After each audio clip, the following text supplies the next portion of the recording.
Tonight on Lost in the Files, we uncover a terrifying secret hiding deep within a Nintendo classic.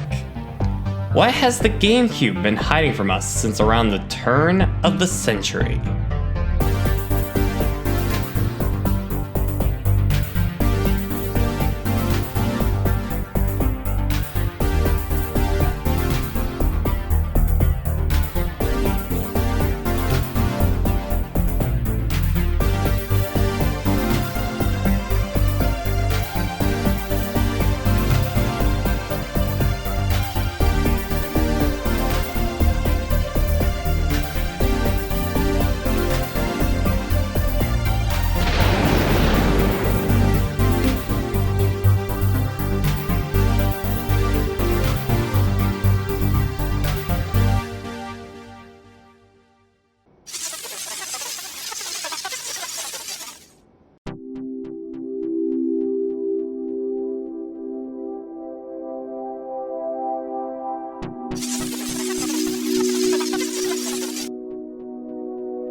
Do you remember a simpler time in your life? I'm sure you do. A time when literally your whole world revolved around that hot new toy of the holiday season. Or rather, maybe you were more interested in that new Nintendo game coming out around your birthday with those cutting-edge graphics that everyone was talking about. When we're young, we have far more free time and far less responsibilities. As a result, we were often able to spend hours upon hours in our favorite games, finding out every detail within them. But after a while, you grew bored. You were starting to wonder, were there any other mysteries hiding within the game that no one knew about and you needed to tell all your friends about? Perhaps it was a password to unlock a secret character or a bonus level. As the years went on, many would actually find that there were secrets hiding within the game files. Now, a lot of rumors over the years happen to just be playground rumors made up by some attention-seeking children, but as time went on, we found that many of them were also real. Some of them were mysterious, dark, and even sometimes creepy. And that's definitely the case for today's mystery. Today we're covering a topic for a game that is nearly 20 years old. I can't believe it, but let's get into this thing.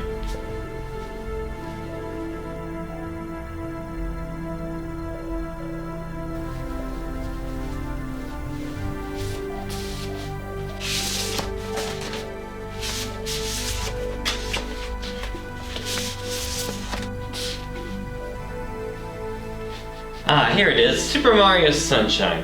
This is but a taste of what we have acquired over the years. Now let me ask you a question. Can you feel the sunshine? Does it brighten up your day? Well, let me tell you, this creature could definitely use some of that.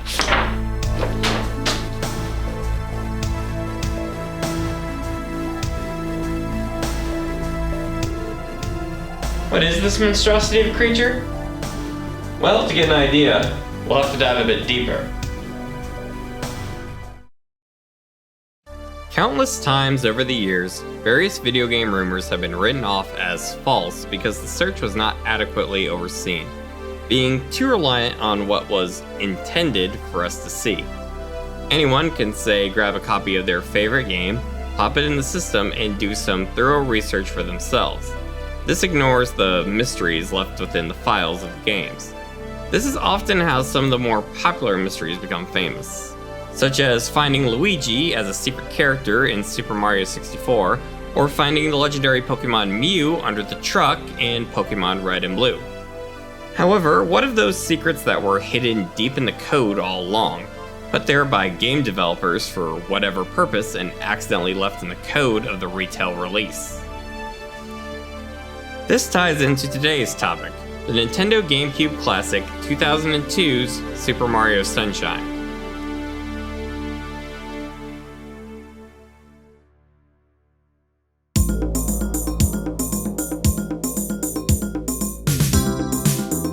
The game revolves around the story of an amazing, warm, tropical paradise, where its natives have fallen victim to an attack on their land and culture.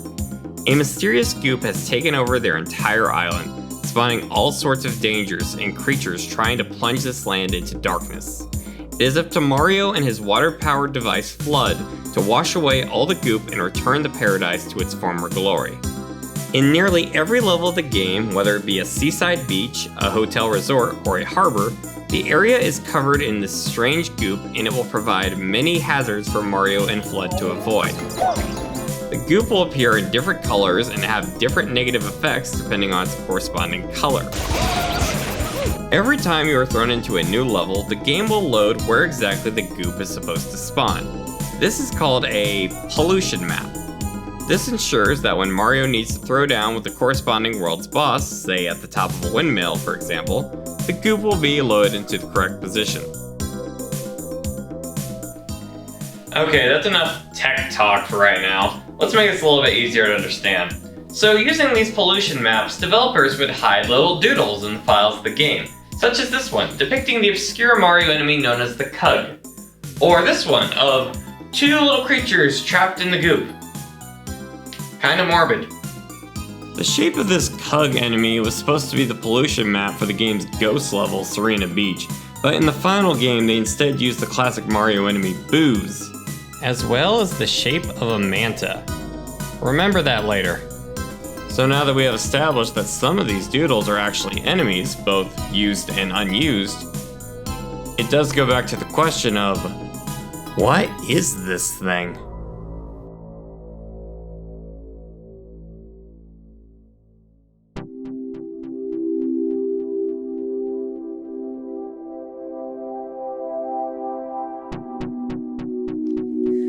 So all we have to go off this creature is this creepy, unused image.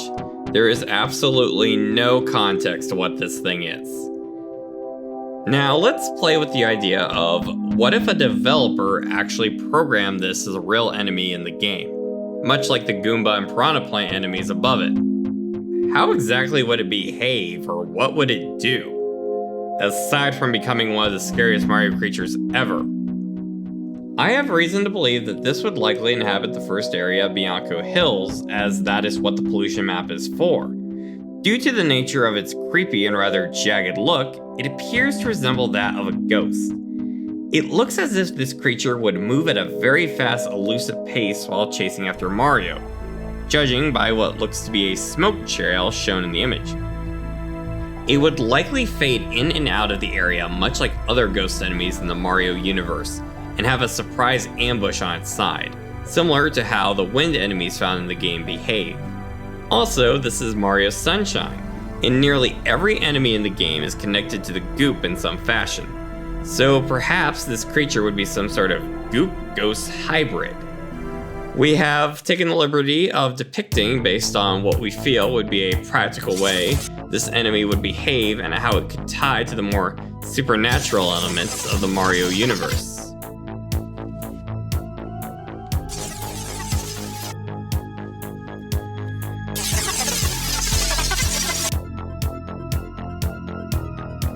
I like to call him Smog.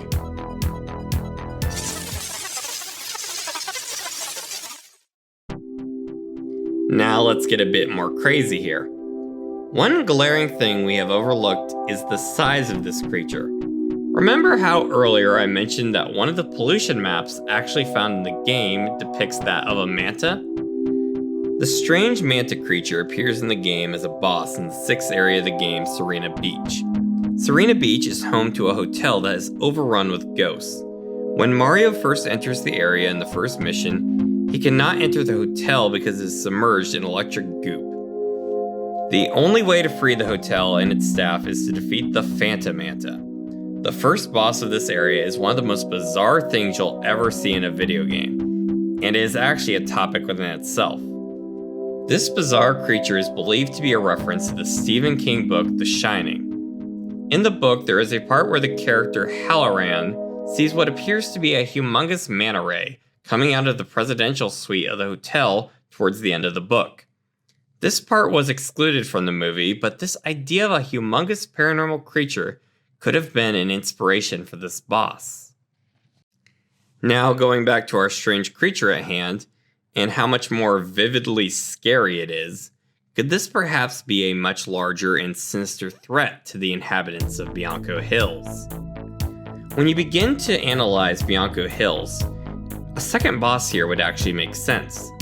It is strange how Petey Piranha is fought twice, or how in the Secret of the Dirty Lake mission, there is all this polluted water coming from a cave. What is the source of this? Could it be a secret level? Or what if instead it was the true boss of Bianco Hills? A giant paranormal creature spawning from the water of the hills, like the Phantom Manta before it, and terrorizing all in its path. So is this what the creature would have been like in the game? Who knows? All we have is an unused texture.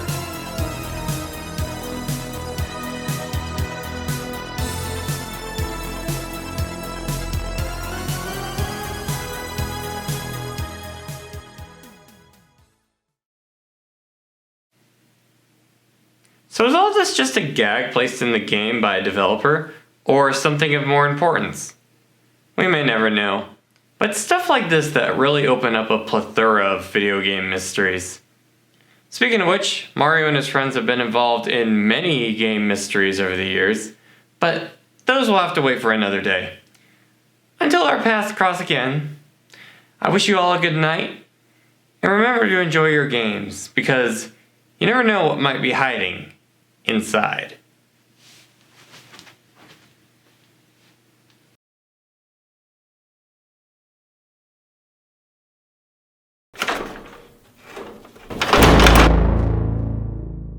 You want fun? Wario show you fun. Tonight on Lost in the Files, we dive into a canceled Pokemon game for the Nintendo 64. And just why did this game become lost media?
So everyone has heard of Pokemon. It is the biggest media franchise ever created, having sold more than that of Star Wars, Marvel, and Barbie. It's a simple concept. You capture these cute little creatures and then battle them in these massive sports arena type stadiums. Pokemon has actually been around for over 30 years now, and with such a long history behind it, plenty of rumors, controversies, and lost media are bound to show up over the years. Pokemon has had many controversies and rumors, from secret Pokemon hidden deep within a video game, fake scam cards, bootlegs, banned and censored episodes of the anime, and even cursed video games.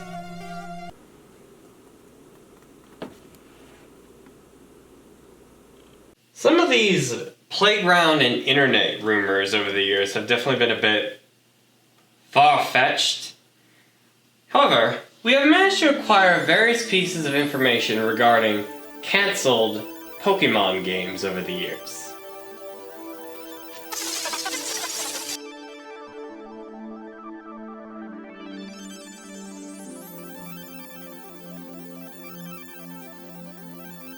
Bring all your skill. Be forewarned if you haven't been already, the hottest thing in the 12 and under set is coming soon to a theater near you. Pokemon the movie joins Pokemon the video game. Pokemon is now in full mania. It's a really social game, socially interacts with all the kids in the neighborhood. So as opposed to sitting in front of a television watching cartoons, he's interacting with kids. So I really am a fan of the game. But what Pikachu and his pals do just as well is sell. They will earn over $1 billion this year. Pokemon has had a few different surges in popularity over the years. Pokemania was the name given to the massive popularity it gained in the late 1990s. It was actually the #1 cartoon prior to SpongeBob's first airing. It was on a plane, kids' meal promotions, toys, there was even a musical. Wanna catch 'em all? Gotta catch it live. Pokemon Live.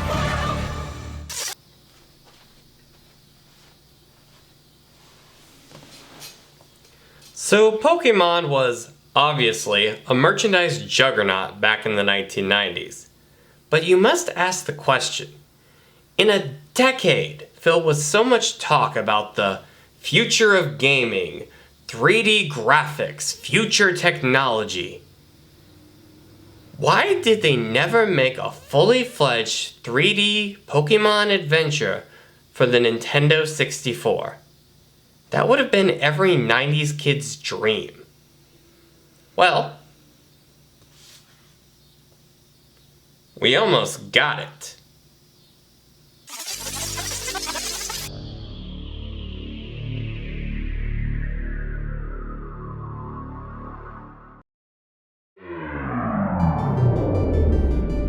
Planned for the financial flop add-on known as the Nintendo 64 Disk Drive, a device only released in Japan that locked onto the Nintendo 64 and added more power to it, Nintendo announced that there was going to be a brand new Pokemon RPG adventure coming to it. Now there have been various occurrences of contradicting information regarding this game. From the research we have gathered, we'll try to give the most accurate summary we can and debunk some inaccurate info about this.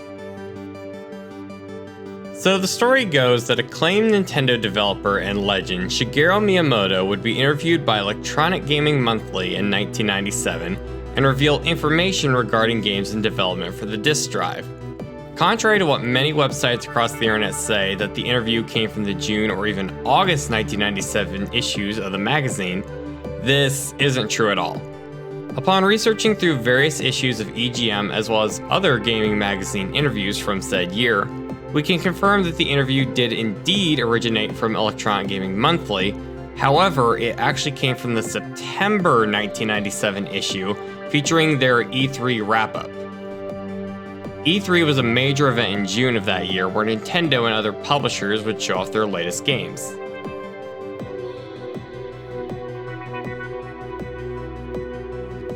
In said interview, it was stated that a Pocket Monsters game, which is Pokemon's Japanese name, was going to launch with the disk drive when it was released and that there was a team of 10 people working on it. He stated that it was going to be released in Japan, but he was not sure about the United States. Many sources in recent times have stated that this was the full-fledged RPG adventure that would have been like the Game Boy games.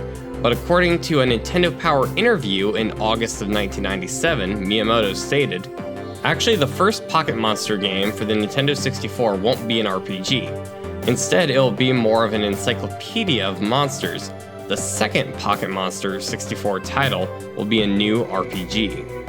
Meaning that Pocket Monsters 64 would not have been a launch title.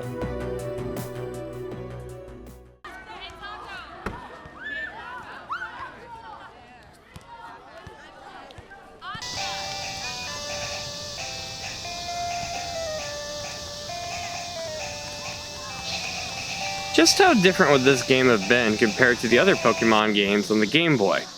Would it have been structured the same as the other RPGs, but in 3D? Or perhaps a bit different?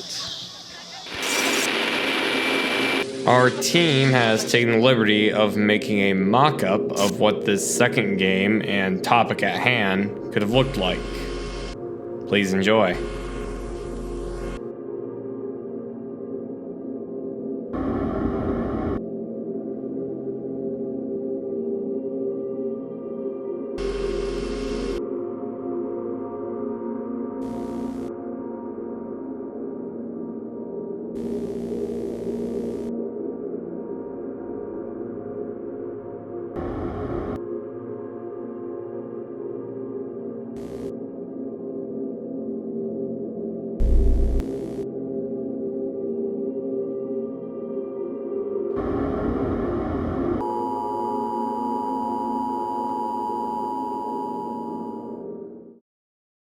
So there is one more piece of information we have in our archive we will share.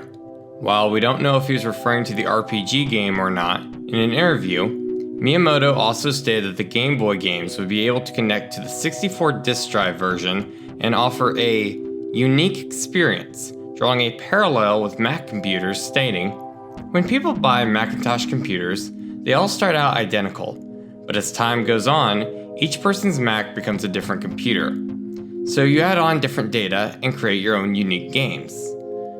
So, in other words, every copy of Pokemon is personalized."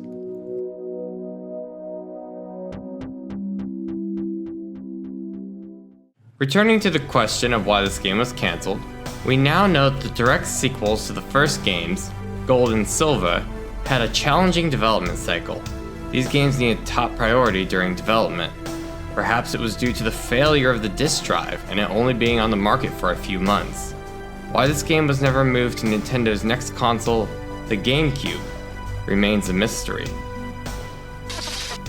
No footage has ever surfaced of this game. The public doesn't know what it would have looked like or what it would have even been called. Perhaps elements of it could have been worked into future Pokemon spin-offs over the years, but that's just speculation. We wish we could show you more, but that will have to wait for another day. Until our paths cross again, remember to leave your mind open.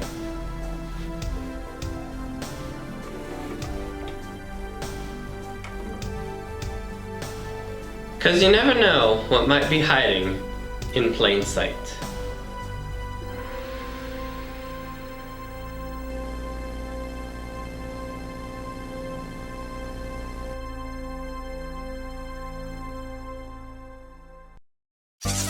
Tonight, on a special edition of Lost in the Files, we explore the Nintendo Wii Iceberg.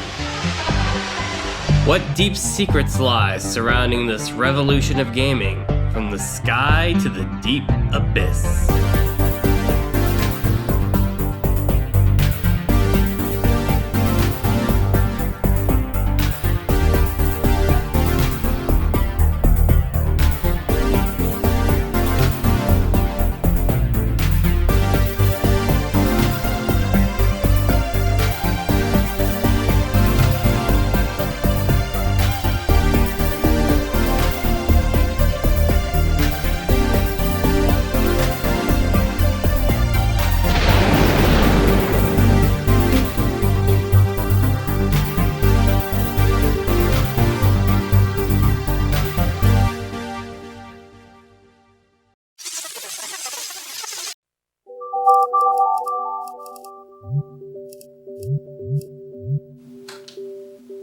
So, this system isn't quite like the other ones. Nowadays, many look to new tech in order to add more self-worth in an unrealistic society that wants you to paint a perfect image of yourself on social media and flaunt your followers, looks, and tech. Many of the big tech companies do this no favors. But what if I told you that there was a time when a new piece of technology was released and it wasn't about keeping up with the latest trends due to insecurities about not having the latest phone or otherwise that the pages you follow own. Instead, it was about being a part of a new experience and enjoying this experience with those you care about.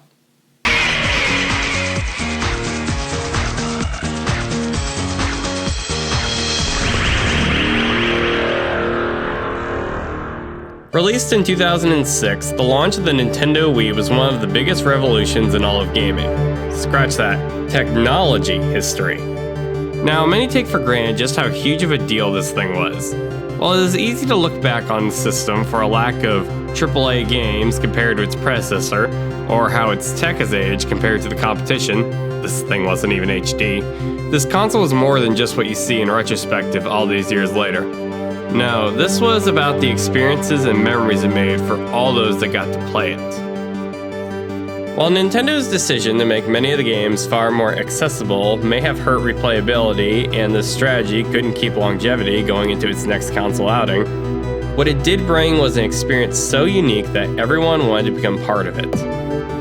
We would like to play. Having nailed the power of motion controls into fun games that everyone could enjoy, no matter your age or hobbies, could lead to so many new memories that gaming has never seen before. It's reminiscent of the trends of Atari and Nintendo in the 80s, when they were marketed more like they were literally a gateway to the future. What will the future bring from Nintendo? Aim for the tops. Begin the countdown. Use the force. Coming too fast. It's late. Wait. My shields are gone. All right. I'm going in. Oh, some game, huh? Some game. Nintendo didn't just bring a new system. They brought new moments that you would love and hopefully look back on with fond memories, and at the end of the day, isn't that what it is all about? With that said, let's talk about the iceberg trend and what this video exactly is. Icebergs have become a very popular way in recent years on the internet of sharing interesting pieces of knowledge from the history of many things, from Disney to restaurants, TV stations, games, mythology, theme parks, and even Google Maps. What these videos do is compile a plethora of pieces of trivia, obscure history, rumors, mysteries, and otherwise into a unique format. For example, the top of the theoretical iceberg has the more general obscure trivia, whereas the lower you go, things tend to get more creepy and borderline conspiracy theory level type subjects. Take for example if this was a Pixar iceberg. You would start on the sky discussing the hidden references to other Pixar movies throughout Wall-E. But once you got to the bottom of the iceberg, you'd be talking about the conspiracy about how every Pixar movie exists in the same universe and some of the movies are post-apocalyptic. Yeah, you get a variety of stuff here. For this video, we have decided to create our own iceberg chart, an attempt to focus on the more interesting and obscure topics surrounding this little white box and the lasting impact it left behind it.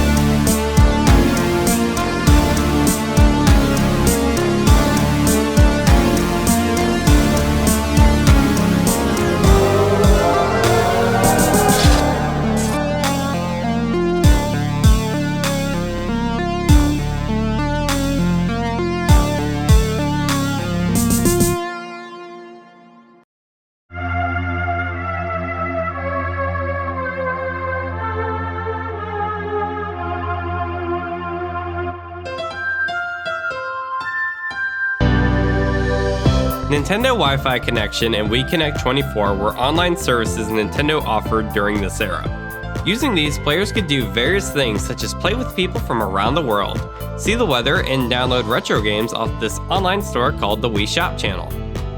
The reason this is on here is because you actually can't experience this anymore through traditional means. Nintendo's online services during this era were surprisingly discontinued earlier than expected in 2014, with the sequel system, the Wii U, already on the market. Some speculate that this could have been due to Nintendo using a third-party company to help them develop the internet services. Golden Wii. Have you ever heard about how the Queen of England has a Wii made out of real gold? Well, no. It was actually a massive publicity stunt formulated by game publisher THQ. In 2009, it was reported that the Queen had been sent their new game, Big Family Games, as well as a Wii that was literally made out of gold. While this definitely made a few headlines, it was very likely that the Queen never used this or even saw it, as everything sent to her has to go through her correspondence team first, and for security reasons, it would not have been accepted. So as the story goes, it was sent back to one of THQ's offices, without there being a follow-up story of what actually ended up happening. So as far as the public knew, the Queen was playing Big Family Games on her golden Wii. Ladies and gentlemen, welcome to the news industry, where headlines mean more than the truth. However, the story doesn't end there, as after THQ was shut down in 2013, the very expensive gold system would find itself in the hands of a game console collector named Donnie, who was from the Netherlands. He also owns the golden Wiimote, but the nunchuck's whereabouts remain a mystery. Those who have played Wii Sports are probably plenty familiar with Matt. He is one of the more challenging opponents in the Wii boxing game. Due to his more challenging nature and Wii Sports being one of the best-selling games of all time, this Mii would achieve meme status on the internet, gracing timelines with his presence. Prepare yourself, because he has arrived.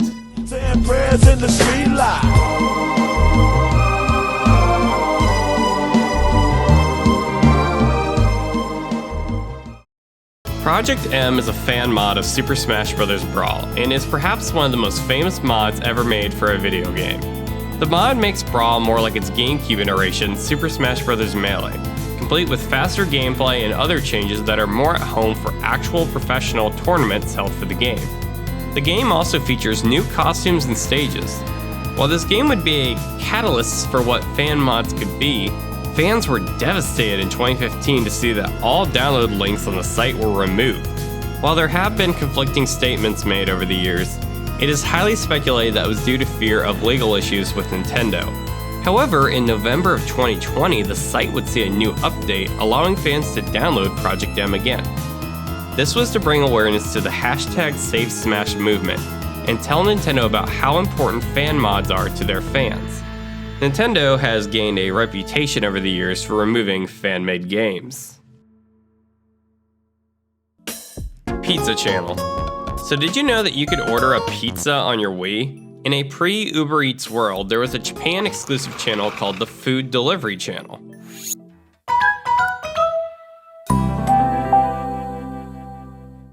You could order your favorite pizza from a nearby company and have it delivered right to your door. What a bizarre concept. I've been through the food industry and I don't know how this would work on their end. However, I thought I'd take the liberty of actually giving it a try.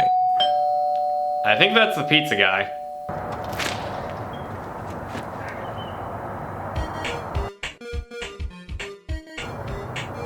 What?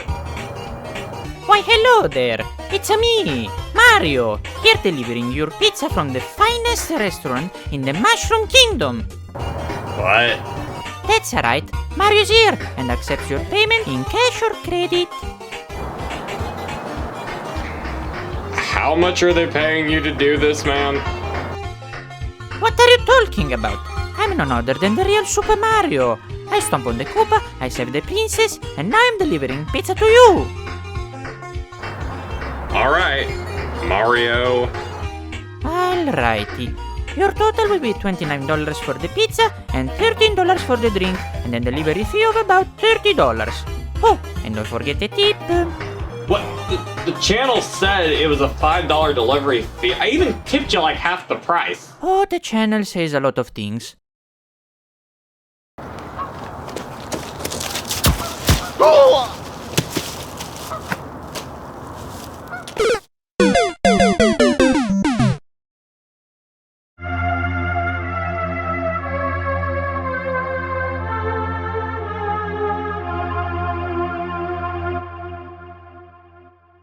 The Twilight hack refers to one of the earliest tricks in order to run unofficial homebrew software on your Wii.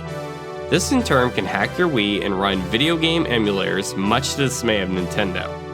In Zelda Twilight Princess, the trick revolves around naming Link's horse Epona a longer name than expected, which causes the game to crash when it attempts to load the horse's name. When the game attempts to run something called a loader program, instead of loading up the Twilight Princess code, it can instead run the new application you are trying to run. Lego Wii. This refers to the classic YouTube video uploaded in 2007 by user Kubers.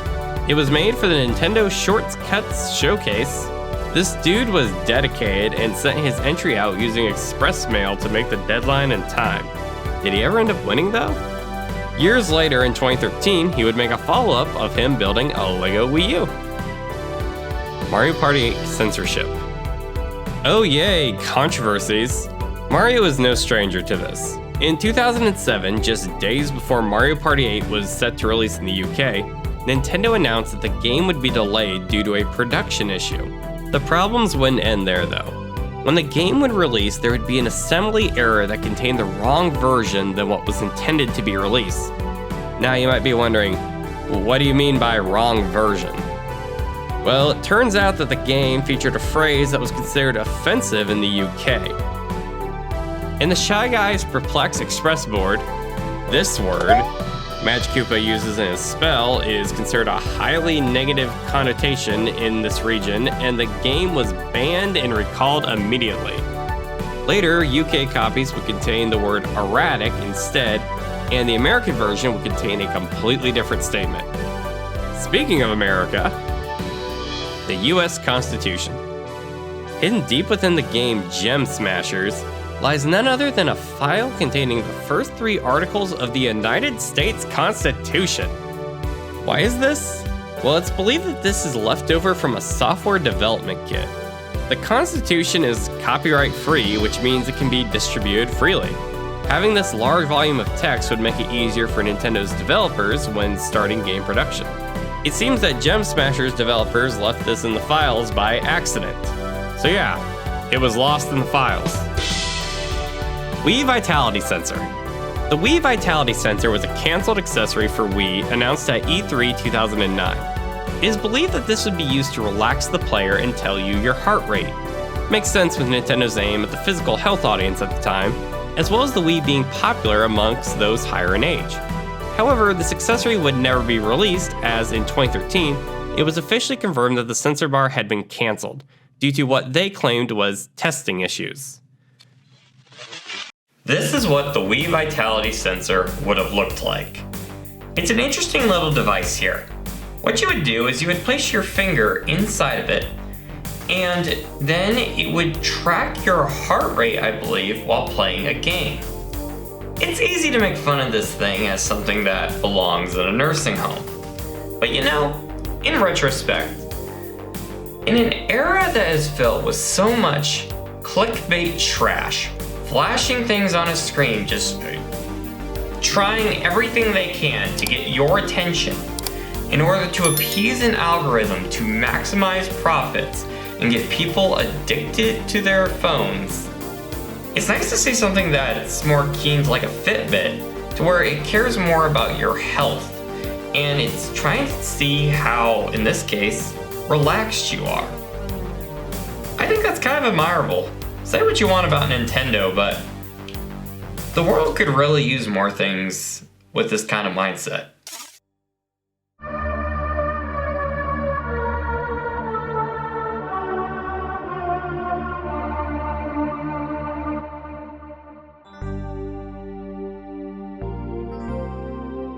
Donkey Kong Country Virtual Console missing. A very strange mystery towards the end of Nintendo's online services, as mentioned earlier, was how the Donkey Kong Country trilogy of games seemed to go missing from Nintendo's Wii Shop channel. To this day, it is still unknown why these games were removed. Some speculate that it had to do with the former Nintendo IP Rare, who developed said games, opened negotiations for the rights to Donkey Kong. However, our team highly doubts this. These titles would be available for Nintendo's next systems, the Wii U and 3DS, but it's still unknown why the Wii versions were removed so close to the end of the Wii's time. Lost Game in Super Paper Mario. Okay, so this dude who goes by the name Game Intus uncovered one of the most baffling things I have ever seen discovered in a video game. In the Korean version of Super Paper Mario, he found assets of what appears to be some sort of other game. Deep within the game appears to be a land full of cats. This raises several questions, such as, why are there cats in my Paper Mario game? What exactly these cats were intended for still remains unknown. But maybe one day, we'll find the answers we're looking for. Weenie and bootlegs. Being the pop culture success that it was, there were many knockoffs made in an attempt to capitalize on the Wii's success.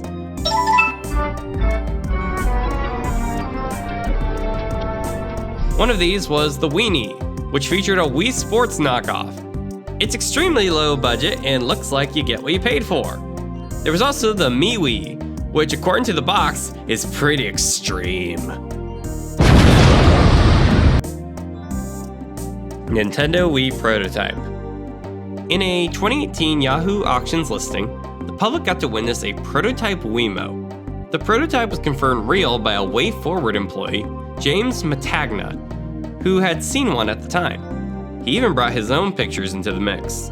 The old remote is extremely fascinating, using a GameCube port as well as Game Boy Advance SP molds for many of the buttons.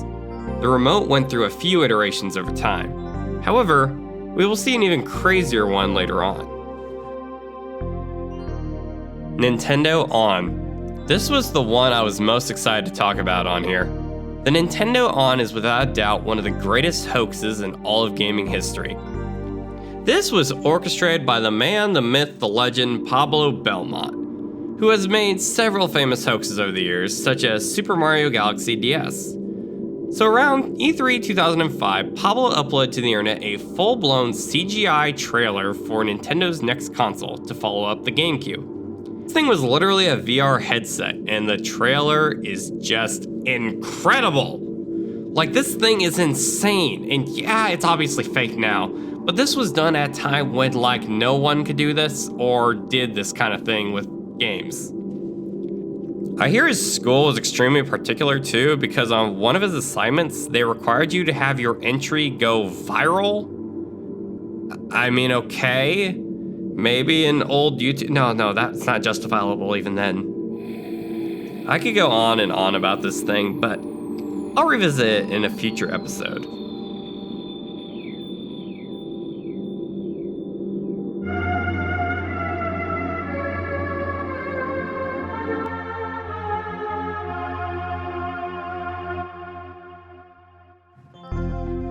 Cheddar cheese. Coming back to that prototype controller thing, here was one of the many early Wiimotes. It obviously looks like a Mario star, and it's supposed to be somehow a controller. You think it's crazy doing a Smash tournament with the DK bongos? Try this. So with its interesting colors, it coined the name Cheddar Cheese from its developers. Good name. If you want to see more details on this, Gaming Docs has a great video on it. Sexy Poker. So the Wii Shop channel featured more than just a virtual console service to download games from previous systems. It also had WiiWare. These were original games that you could download onto your system and play, such as A Boy and His Blob and Pokemon Rumble. Now during this era, Nintendo strongly aimed at fun for the whole family. But the folks at Gameloft said, screw that noise! Yes, released in 2009 on the WiiWare, Sexy Poker was there for young boys and girls to learn about their sexuality. Funny enough, this game is actually a subject of lost media as well. I know, right? Apparently there was a full-on uncensored version, but Australia didn't want to release the fun version of the game, so a censored version was released in the other territories instead. And that was your Sexy Poker knowledge. Your life is now better as a result. Super Mario Galaxy pre-order calls. Okay, this one is really obscure, but is so charming. For those that pre-ordered Super Mario Galaxy from GameStop retailers back in 2007, they would actually be able to receive a call from Charles Martinet doing the Mario voice. So yes, you were getting calls from Super Mario himself. Have a listen. Hi, I'm Charles Martinet, the voice of Mario, and you may know me a little better like this. Hello, it's me, Mario, woohoo! And I'ma call you because I'm here at the GameStop where they're telling me that you pre-ordered my newest and the greatest game, Super Mario Galaxy, woohoo! It's an amazing game, and it's gonna be here tomorrow at your local GameStop. You can come and pick it up at the GameStop store where you originally reserved your copy. Whoopee! Much for buying my new game, Super Mario Galaxy, at the GameStop. Woohoo! Wii DVD Player 2007. In 2006, a DVD manufacturer let slip that the Wii would apparently be receiving a DVD player in the latter half of 2007. This would be the first time a Nintendo system could play DVDs. This would make sense as the PlayStation 3 could play Blu-rays and the Xbox 360 could play DVD internally and HD DVDs with an expensive add-on. A very expensive add-on. However, despite a follow-up statement apologizing for a lack of appearance in 2007, the Wii VD was never released. However, it was never officially canceled, so maybe they'll release it out of the blue one day.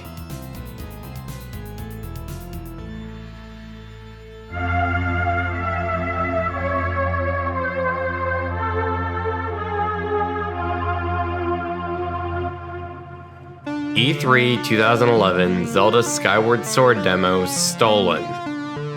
At E3 2010, Nintendo would showcase The Legend of Zelda Skyward Sword in a press conference that would become infamous for things going wrong and not lining up with Nintendo's goals that year. This was far from the last disaster regarding a Skyward Sword demo, as in 2011, before the game was set to launch, someone had gotten their hands on that demo and of course decided to illegally upload it to the internet.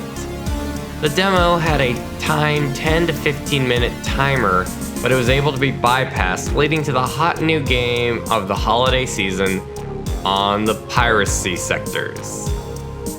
This wasn't the end either, as it is rumored that at a future E3 in 2016, someone tried to steal the Breath of the Wild demo too. However, whereas the Skyward Sword demo was more of a boring web dump, this was more of an attempted on-location heist. Give that person credit, it was pretty epic. The piracy of New Super Mario Bros. Wii. Nintendo, I guess, finally had enough of this piracy and slammed the first New Super Mario Bros. Wii pirate with a hefty $1.3 million lawsuit.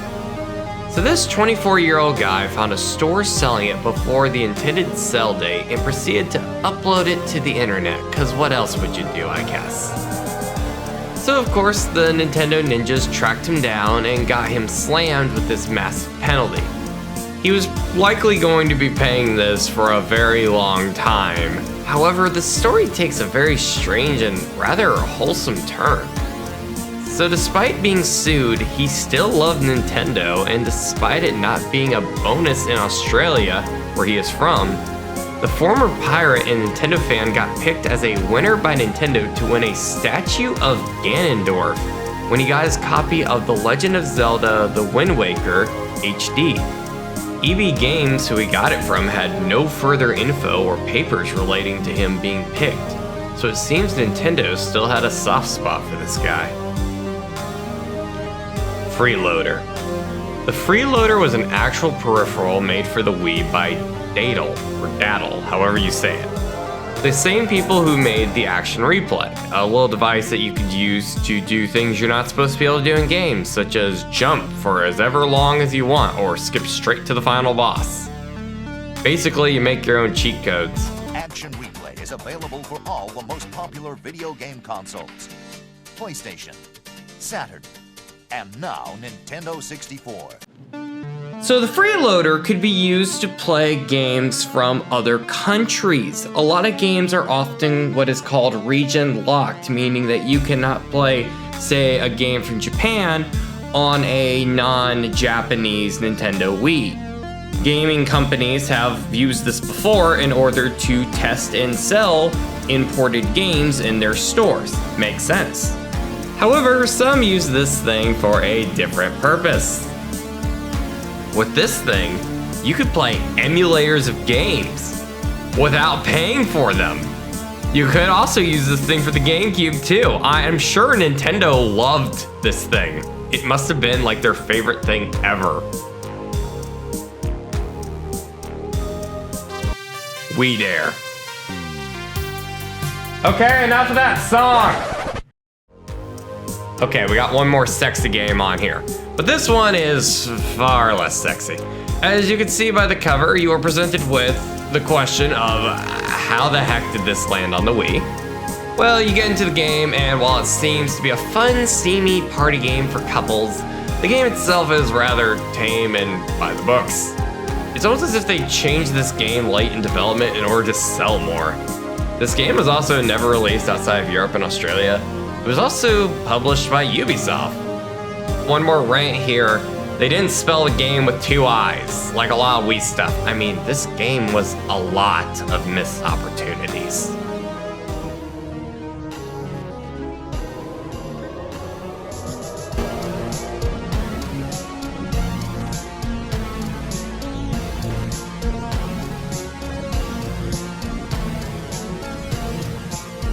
Bloody Brawl. In April of 2009, IGN claimed that their spies had managed to obtain footage from Japan of a DLC channel for the Wii called Wii Expand. This DLC included an extreme mode for Super Smash Bros. Brawl, complete with violent gore. This, however, was an April Fool's Day joke, as revealed shortly afterwards. iLife Tech lawsuit. Nintendo has had a long legal battle with medical tech firm iLife Tech over the use of the motion technology in the Wii and Wii U systems. These have been in varying different ways, such as Nintendo allegedly violating a patent with the Wii Motion Plus technology used towards the end of the system's time leading into the Wii U era, where it was also utilized. It appears that these rulings have usually fallen in Nintendo's favor, but iLife has had the edge before. Manhunt 2 on Wii. Manhunt 2 had a very controversial history behind it. Being centered around killing in the most brutal of ways, this gained much controversy and received attention from many such as Senator Hillary Clinton, CCFC or the Center for Commercial-Free Childhood, and most notably, activist Jack Thompson. The controversy started when the game's predecessor had been tied to a murder case that had been debated if it was the actual cause of said tragedy. Despite this, Thompson vowed to have the sequel banned, along with another controversial game, which I'm sure you're familiar with, Grand Theft Auto 4. Thompson would lead a lawsuit followed by a countersuit.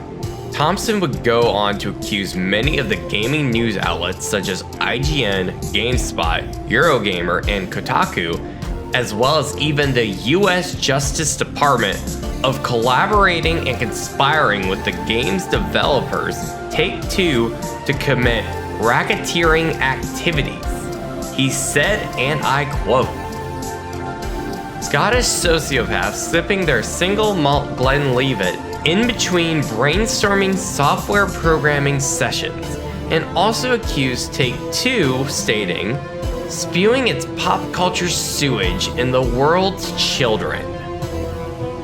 Yikes. His claim was hindered though due to several factual errors.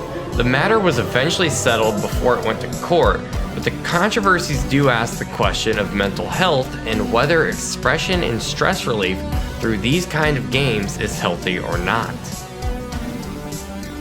Bringing this back to the Wii, however, Manhunt 2 released on the kid-friendly system as well, leading to further controversy. Jack Thompson wrote to Carrie Anderson, the CEO of Wendy's, the fast food restaurant, whose company was doing a kids meal promotion themed around Nintendo Wii games. These being Wii Sports, Excite Truck, and Super Mario Galaxy, and demand that the restaurant drop the upcoming promotion because of Manhunt 2 being scheduled to release on it. You can't make this stuff up. Manhunt 2 is right next to the popular kids game Mario Party. A game that was rated AO to an M, it's gotta be good. We deleted you. An internet creepypasta, or rather an online ghost story, released in 2017 on the Icy Pie YouTube channel. It centers around a me named Edeled, who is possessed by the spirit of a former Nintendo of America employee. So, spoilers for the story, our protagonist, a kid named Kyle, eventually learns that when you delete a me in the me channel, it is in turn like a death sentence, and the only me that knows how to find a way out is Edeled. Definitely not a real story, but this Mii character has gained some popularity online.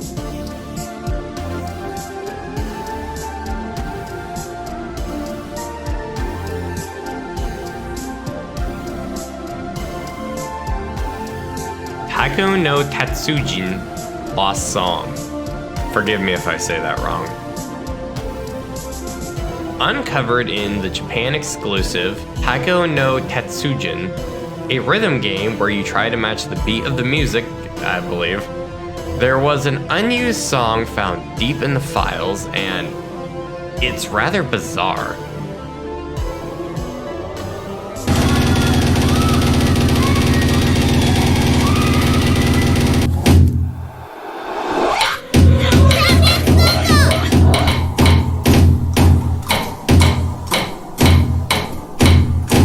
No, I don't know why either. We on Fire. So apparently, back in 2015, a man claimed that the Nintendo Wii burned down his RV. In fact, even the firefighters were 99% sure the Wii was the cause. It seems it may have overheated from clothes put over it blocking the vents. I would also like to point out how the system was several years old by this point, and this dude was using it to watch Netflix. Yes, even the Wii didn't like his taste in shows. The candle trick. In order to read your movements, the Wii uses a sensor bar. This little device was included with every new system when it was sold. However, some have found an alternative method in order to achieve this. Many found that when lighting candles, the Wii remote would actually react to the light that was given off. I believe the reason for this is that the Wii's sensor bar has 2 infrared LEDs that create a light that the controller can pick up. Fire also gives off IR light naturally. So that was the Nintendo Wii Iceberg. We hope you enjoyed this video and have learned more about the lore surrounding this system. Hopefully you have a newfound appreciation for all the good times it made. Our team is going to be currently working on a new video surrounding the canceled I think my pizza's here. Yeah, I went ahead and ordered another one, and hopefully they sent another delivery person. How are you?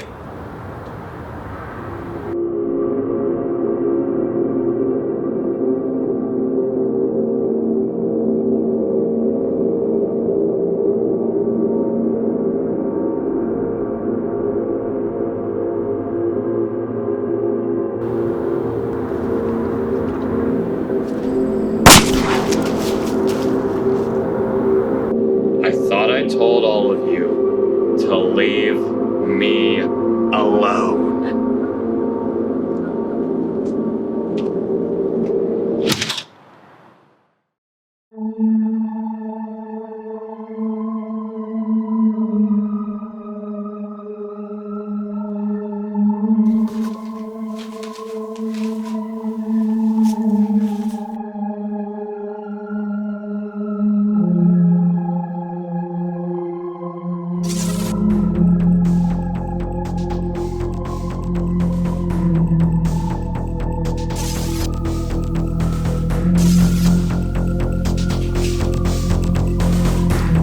Where is Waluigi?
So we have been receiving a lot of letters lately revolving around alleged encounters with Mario fan favorite character, Waluigi.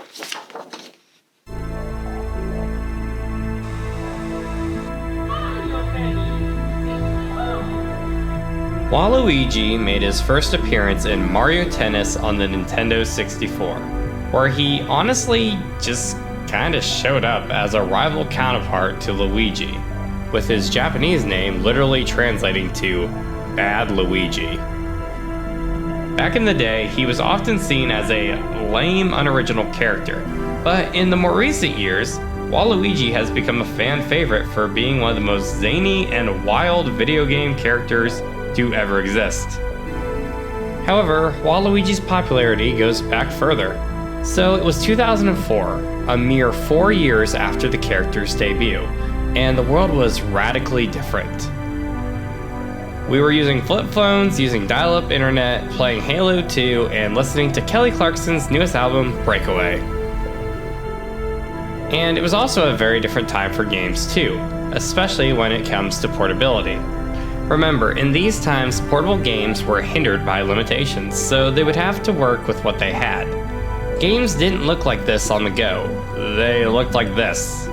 So when Nintendo introduced the Nintendo DS in 2004, and with it, this, you had all the reason to be excited. For a limited time, buy a Nintendo DS and get a free copy of Super Mario 64 DS at participating retailers. So now you can control all your favorite characters just by touching them. Rated everyone.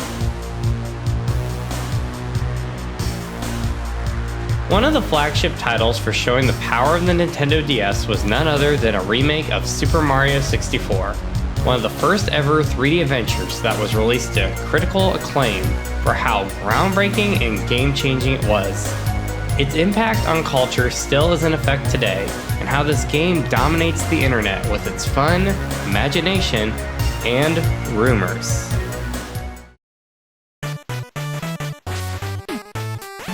Oh my gosh, I love playing Mario 64! This is the game of the future! I wonder if there's any secrets.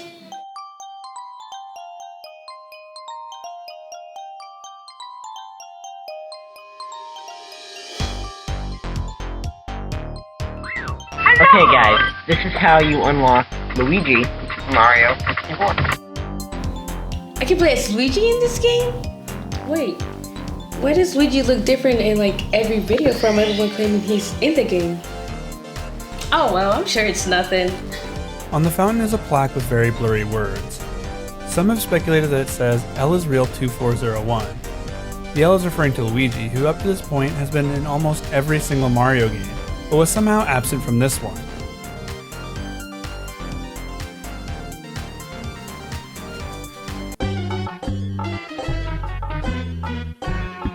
L is real? L is real. We're like, L is a bunch of bullshit! Next up is the Bowser Room. And this is allegedly a secret room that some players recall being found in Super Mario 64.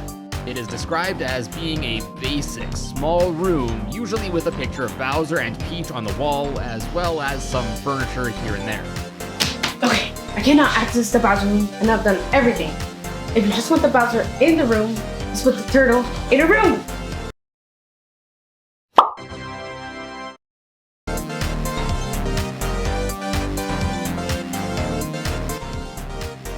This is because, during the creation of the game, an experimental AI was used in the flashing of each cartridge's memory. The basement was believed to be a testing ground for an experimental AI that acted upon a player's cognitive desires to subvert them. The abstract concept of Super Mario 64 speaks of a macrocosmic spectrum of varying experiences, all unique, all personalized. Every copy of Mario 64 is personalized.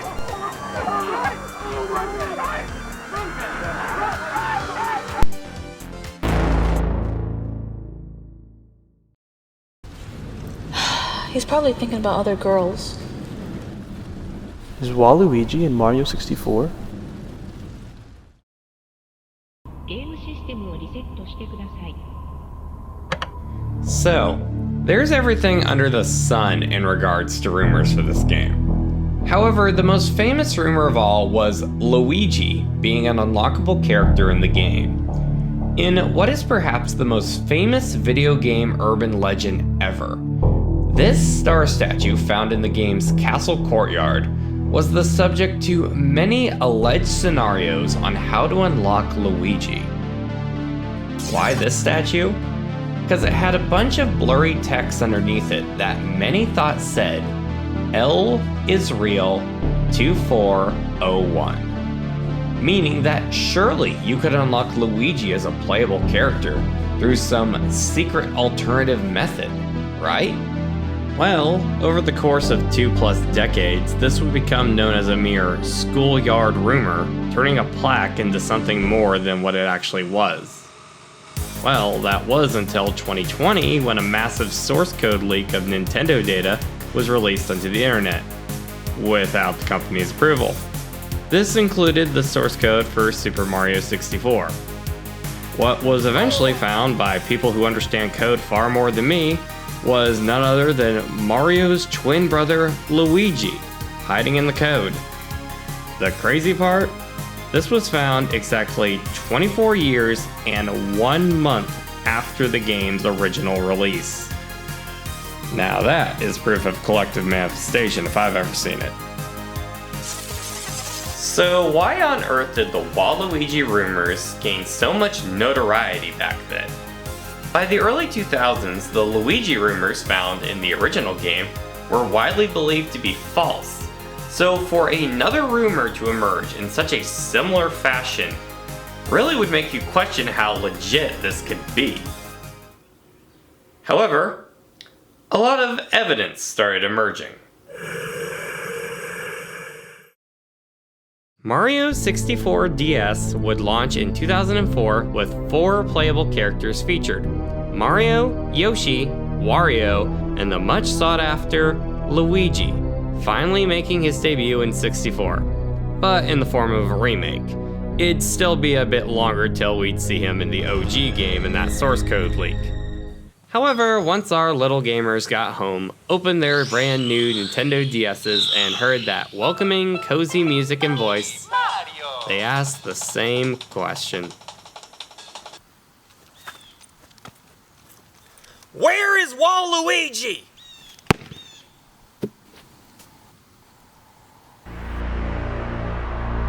There have been some standout pieces of evidence to Waluigi's existence in Mario 64 DS.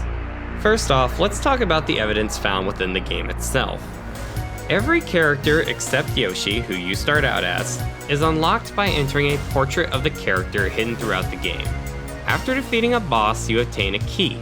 There's a special room in the castle that contains 4 special doors. One for Mario, one for Luigi, and one for Wario. And just looking at this room looks rather sketch. Like there's a whole 4th door here that can be accessed in the game after collecting 8 white rabbits. Once you enter the door, you are presented with a star. Stars help you progress through the game, but there are literally 149 other stars in the game, and why go to all the trouble of making a 4th door and a whole side quest just for an optional star? Or what if they're hiding Illuminati secrets? No, probably not. What also doesn't help is the game uses the color purple in some rather questionable places. In the Rec Room, which is exclusive to the DS version, mind you, there are green, red, and yellow dots, as well as purple. In the menu screen, all the colors of the characters are present, as well as purple. And perhaps the most interesting piece of evidence is in the instruction book for the game. It shows a purple rabbit? Was this an error? Or a part of the beta? Was this all a part of a greater conspiracy? Waluigi's in Super Mario 64 DS!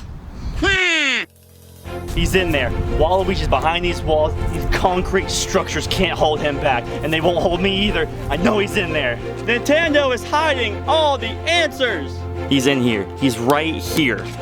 Sir, I really don't think that's very likely. He's in here! I know he's in there. I've played him before. Waluigi is in Super Mario 64. That rhyme. The big man is hiding the truth from the masses. This is the truth and nothing else matters. All our theories are completely and utterly irrelevant. This is the truth, nothing else.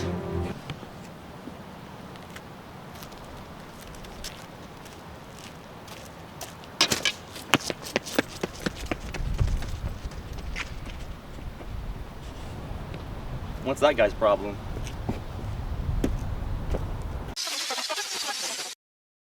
So the evidence for Waluigi continues outside the game online.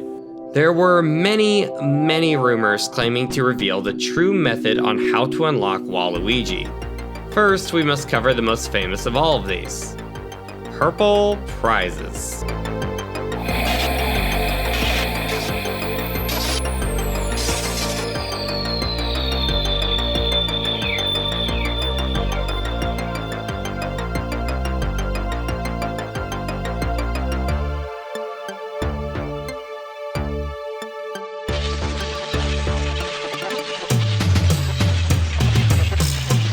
In 2005, an image emerged online of someone who had allegedly found Waluigi in Super Mario 64 DS. This famous image would go on to be known as Purple Prizes, named after the article he had allegedly found it from. This image would spread like wildfire, appearing on numerous message boards and even IGN. What looks to be a magazine scan of sorts shows Waluigi talking to the reader directly. It shows him having unique abilities, such as higher jumps, a power flower that lets him run and swim at higher speeds. There was even an apparent secret ending after freeing Waluigi. Many were skeptical of this, with many YouTube videos attempting to disprove it. The logic in some of these, however, is basically the 2009 equivalent of modern day Twitter response logic. Like, look at some of these, it's just terrible. However, a keen eye, especially in the modern age, will tell you that this is likely a fraud. The model itself is rather choppy compared to its pixelated brethren, and the text font at the bottom gives this away in the modern day. I mean, it's not Comic Sans, but what magazine used this? This was all proven in December of 2011, 6 years later, when a man claiming to have been behind the whole thing stepped in the light, named Andrew Brown. Brown came to Nintendo World Report to tell his personal experiences as the man behind the famous hoax, such as how fast it spread, and the far-out claims made in those YouTube videos trying to disprove him. While this was indeed a fraud, some of these claims were untrue and a result of these skeptics' imaginations, such as some saying Waluigi had a C on his gloves as opposed to his trademark upside-down L. Yeah, they were really stretching here. Purple Prizes was made after Andrew had graduated from a multimedia course involving 3D modeling and animation, and had been making 3D fan art of Nintendo characters. He was inspired by the aforementioned Luigi in Super Mario 64 rumors from back in the day. He enjoyed the absurdity of the matter and with all of its insane methods to unlock him. He aimed to make a parody of this, but for a whole new generation in the modern age. A kind of homage to its campy legacy. The original Waluigi model used for this has been lost to time, in a void of backup CDs, but he did manage to find a half-finished test render. Purple Prizes has left its own legacy behind it, and is actually looked back on by many who were fooled with fond memories. However, the truth behind Waluigi doesn't end here.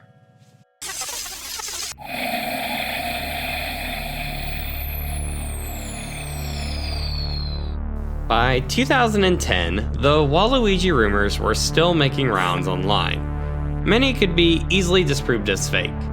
One user amongst these was a YouTuber who still makes content today,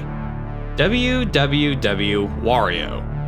As a joke on April Fool's Day, he decided to make his own Waluigi fake with Photoshop for the fun of it. So let me start off by explaining how this theory was brought back to life. And it actually happened to me, because a few years ago on April 1st, I uploaded a fake Waluigi picture of what's made by me in Photoshop, just to have a good laugh, and the day after I told everyone that it was an April Fool, and that everything was fake. However, little did he know at the time that he was about to be involved in one of the most major searches for Waluigi himself. His name was Arceus2401, and he told me that he had unlocked Waluigi, like many others have said. I told him that, okay, give me evidence and I'll believe you. For those wondering where that name came from, Arceus is a Pokemon. The god of Pokemon. Pokemon is weird. Anyways, he stated that he had managed to unlock our favorite purple anti-hero, but Wario was skeptical. Also, YouTube names out of context are weird. Wario was skeptical and was awaiting the typical response of, oh, I lost my DS and I don't know where it is now, or otherwise. However, Arceus wasn't playing games. I guess he was. It's a Mario game, but you know what I mean. As he was sent 8 download links, all containing pictures of what he had uncovered. What he said was unexpected, because he's told me that, alright, I'll give you pictures, just tell me how to do it. So I just simply told him about the webpage he could upload pictures to, and a few hours later I got a message from him with 8 different download links. And all of them led to a picture each. I was very excited to look at the pictures, and to my surprise, every single one of them looked extremely real. Simply because they were not just taking screen pictures of an emulator of on a PC, no, they were actually taking pictures of the DS itself. Gotta say, for 2010, when many didn't even know how to upload a camera picture to the internet, these are pretty good. So what was the story behind these pictures? To simplify it, the scenario would basically revolve around the mirror room from Mario 64. You'd enter a hidden level found in the game where you actually unlock Wario.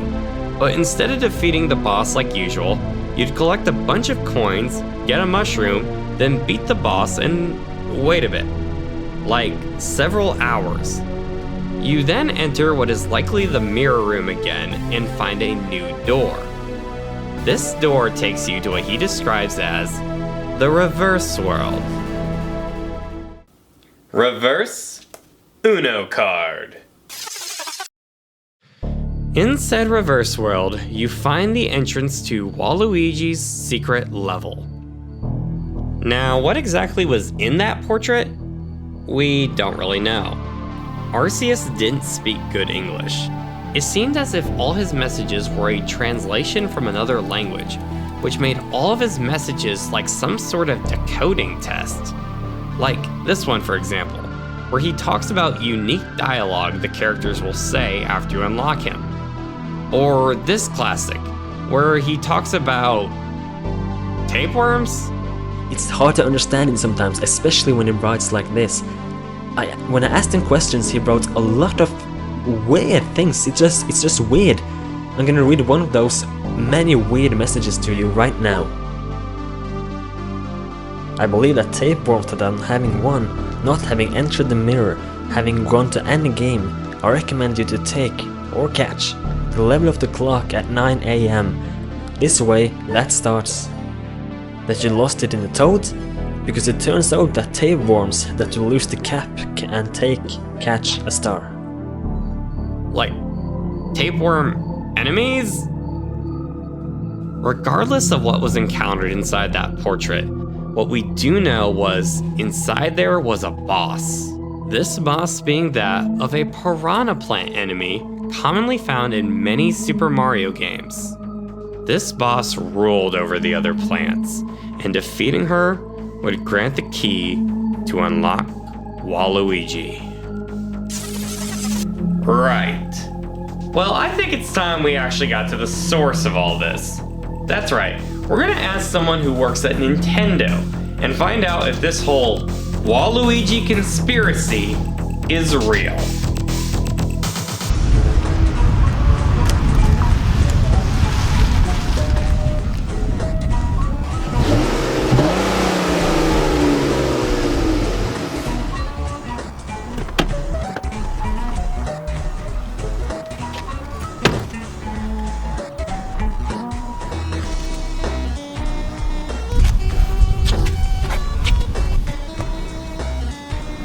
Hey, Preston, what's going on, man? Talk to me. What games we got going for the new Nintendo Direct? Donkey Kong? Did you just say Donkey Kong? Another Donkey Kong game, Preston? What's next, Mario Tea Party? This is ridiculous. No, I'm not having it. I want another game on my desk by 3 p.m. today, 1 hour, or guess what, buddy? You're fired.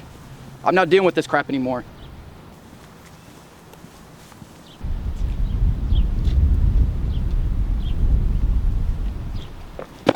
Sir, Waluigi Super Mario 64 DS, where is he? Sir, get off me right now. Where is he? Before I call the police. Sir! Security! We got another Waluigi wackadoodle out here! I want the truth! The truth! Well, as you can see here, the truth has unfortunately been hidden from the public. Quite a shame.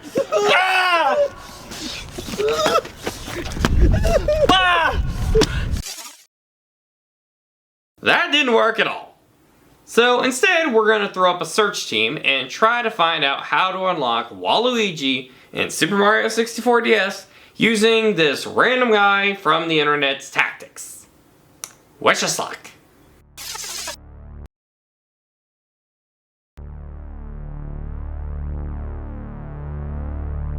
Are you really wasting my time with another one of these stupid tapes? I'm not asking you to follow, I'm simply giving you a formal invite for a new perspective. Dedicating so much of your time to this?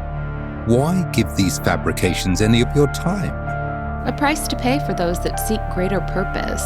To speak a conspiracy in this day and age can reduce your credibility to mere rubble. Why? All truth has 3 stages. First, it's ridiculed. Second, it is oppressed. And last, it is accepted as fact and self-evident.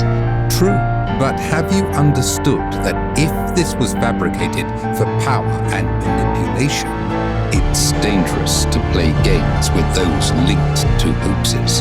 To this evidence in question, I ask, what would it mean if everything were true?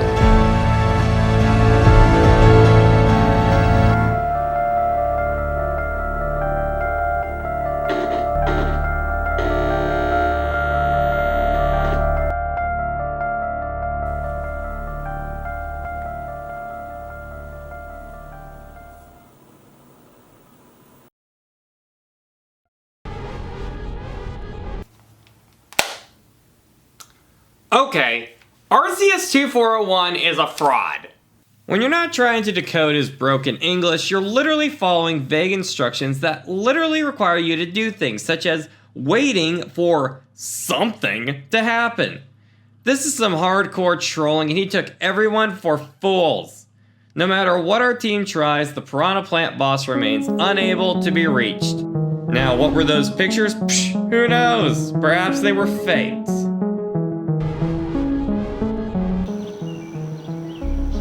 I don't know about you, but I'm sick of all these rumors. However, there is one more piece of evidence in this grand Waluigi conspiracy. The last thing that might finally put us on the trail to find him. The 2D black box.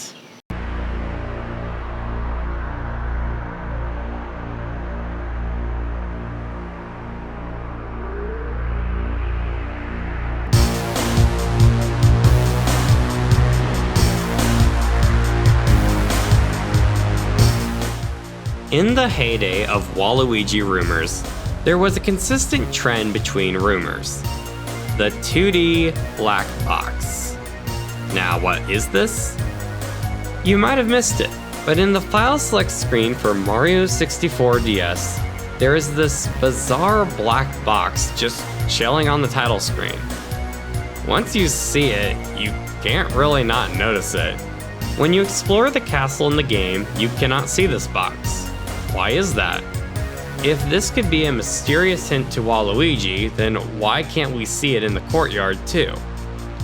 Well, the Waluigi theorists gave an explanation.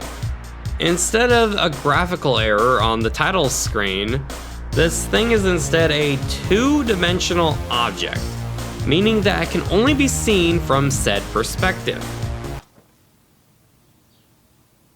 I guess it checks out.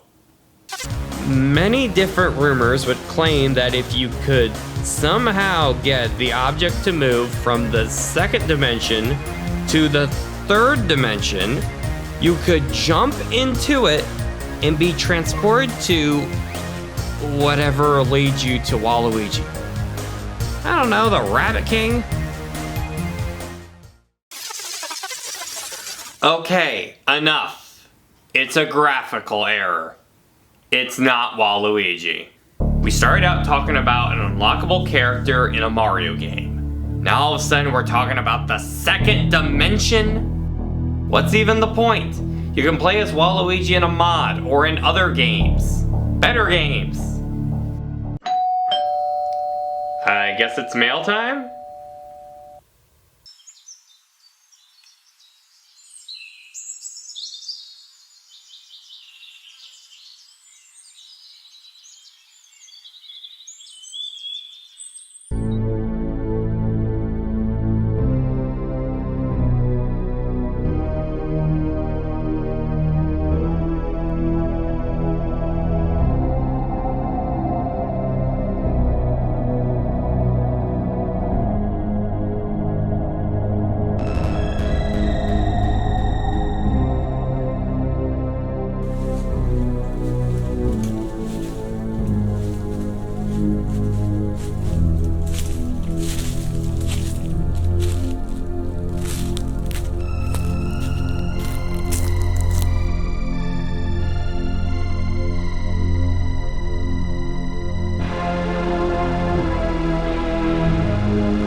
Waluigi!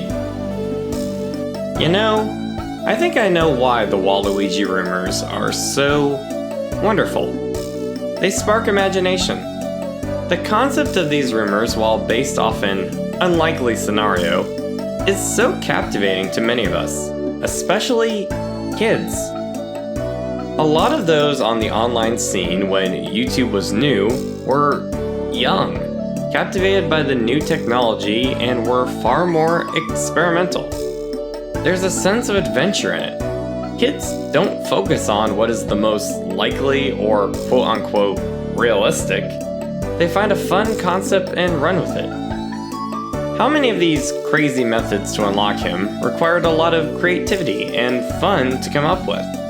So many of us tried these methods and came up empty-handed. But yet, most look back on the Waluigi hoax with such fond memories. So many, as we get older, just look for the end result of the goal, but forget it's really less about the goal, as cliche as it sounds, and more about the fun that can come from the journey. Discovering a new method to try to finally unlock him. Doing the work yourself, reaching out to others on message boards and YouTube comment sections of all things. Making fun, shoddy videos on your parents' computer about evidence that he might be in there. It's fun. There is so much debate online often of why Game A that I grew up with is better than Game B that you grew up with. With franchises now that have been around for decades, the truth is, like with anything novel, it's not about what game had the best gameplay and features, or what movie was most accurate to the source material. It's about whatever the event was that made you feel joy. Perhaps it's opening up your first Disney movie on VHS, and then eventually showing that VHS to your own kids. Perhaps it's an amazing experience with someone you love by water during a sunset. Perhaps it's turning a black box into a gateway to fun. Some things can be considered pointless to goals, but it's not about the goal. It's about the feelings you felt in the present moment that connected you to something greater and divine. No matter what age you are, don't forget to take time for joy in what is around you. Next thing you know, you're at the place you wanted to be.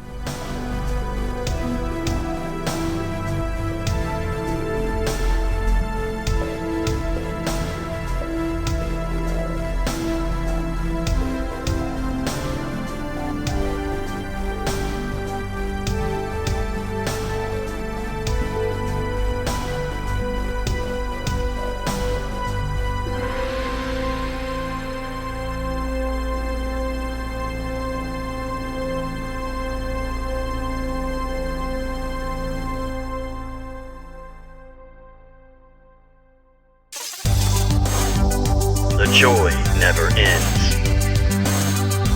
Are you tired of arcades with no soul? Then you need to come to the place your mom hates. The wonder never ends. That's right, at Neon Arcade, we take the fun to the extreme, man. We even have a dinosaur. We have prizes from all of your favorite video game mysteries. Neon Arcade, home of your favorite lost media. If you join us on opening day, you can get a free copy of Mario Kart on the Super Nintendo. This will never end.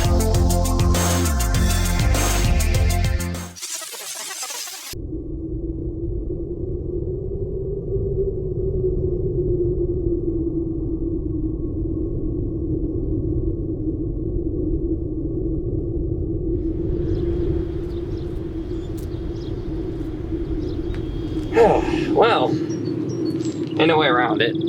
That sucks. It's really quite sad, honestly. All these small businesses of wonder and amusements, reduced to a mere corpse of its former self. You have all this promise of pleasure that will last forever. But yet, here we are. It's too common.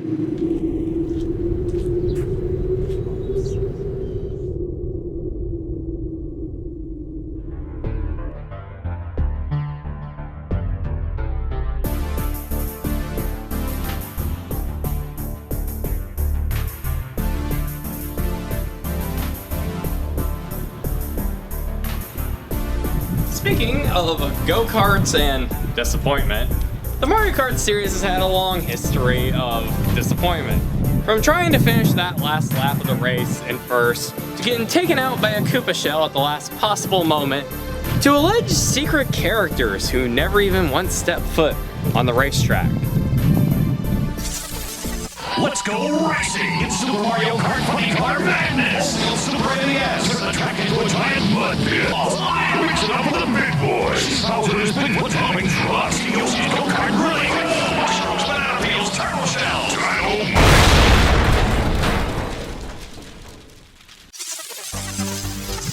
Tonight on Lost in the Files, we explore the urban legends of the Mario Kart series.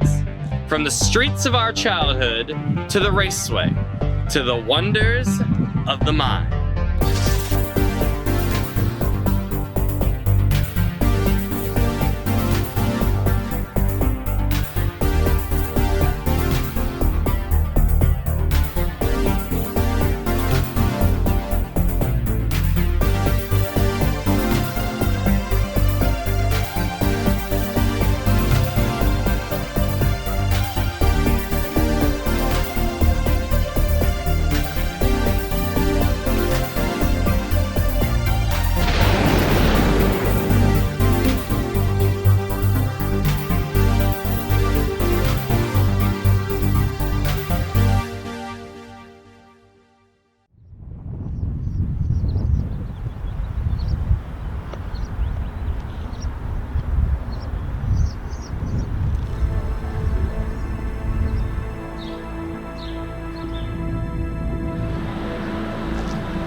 Mario Kart 64 is without a doubt one of the most 90s things to ever exist.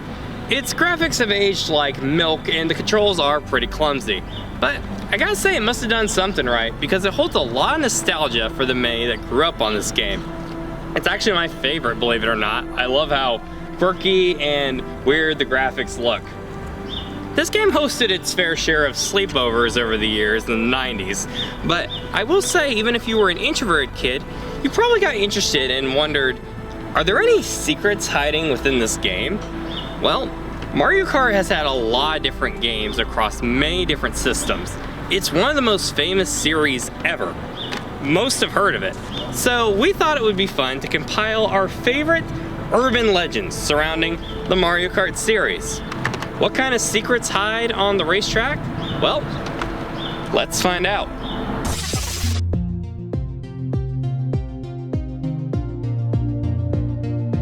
In 2007, YouTube was new, and many who had grown up with Mario Kart 64 were now sharing their personal secrets with the world. New tricks on the courses, secret item areas, and even characters who never made it into the final game. But rumors would also emerge of a secret unlockable character found in Bowser's castle. Secret characters were far more common back in the 90s, as a bonus for playing so much of the game. Nowadays, about every character needs to be advertised to get the game to sell as much as possible, but that wasn't the case in the 90s. There were hidden characters hiding all the time, which kept the games relevant even long after the release. The early days of YouTube was revolutionary for now being able to share real video footage of these old tricks being true and doable, and which rumors were just untrue and didn't even work. However, despite having actual footage often being the proof needed to find out if a rumor from 10 to 20 years ago was a hoax, that didn't stop many from staging and modifying videos to make fake scenarios on how to get these characters. There are so many that turned out to be true, and many that turned out to be false. Hey, that would make for a good series. Look, it was either I did this or poor quality UFO videos from 2007. Actually, that's not such a bad idea. So in 2007, videos would start emerging online of this rumored playable character hiding deep within the Bowser's Castle racetrack. The stage featuring death traps, lava, and even a choir to sing about the descent of terror you are about to embark on.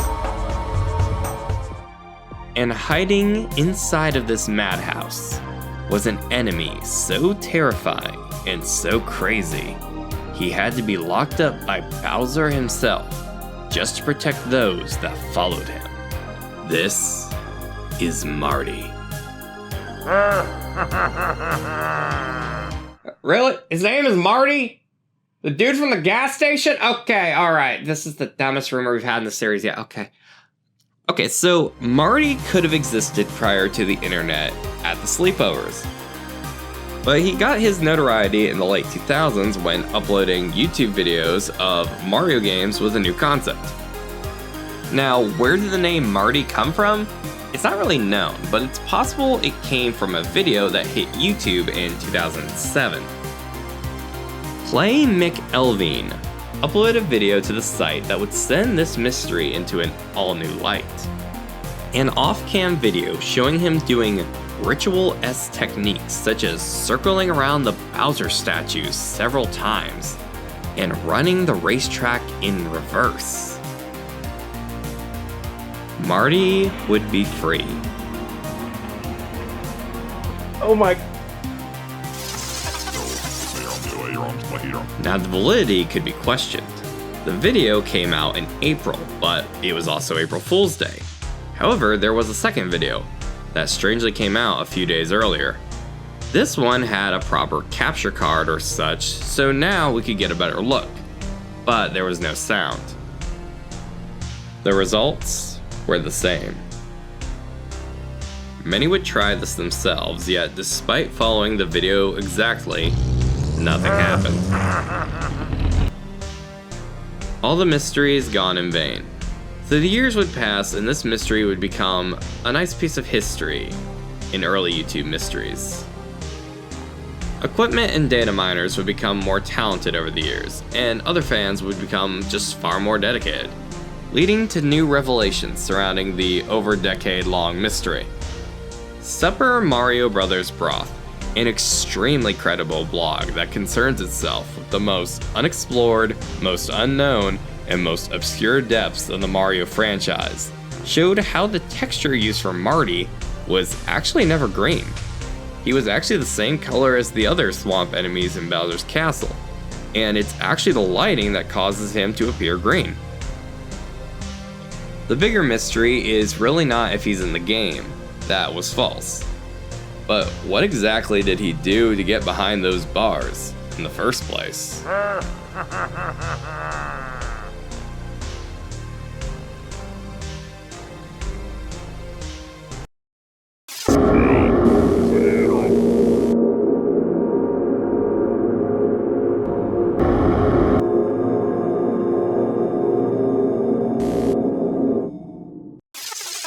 Okay, so while entertaining, Marty might be one of the silliest urban legends out there.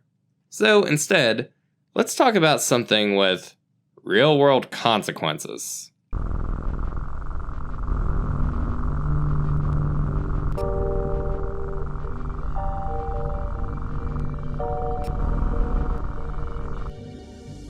Piracy has lasted almost as long as video games have existed. Going back to the floppy disks and the VHS tapes, the classic tale of getting an illegal copy of the game, whether it's before release, an unofficial replication, or a knockoff you didn't even know was made without the company's consent, because it looks just that good.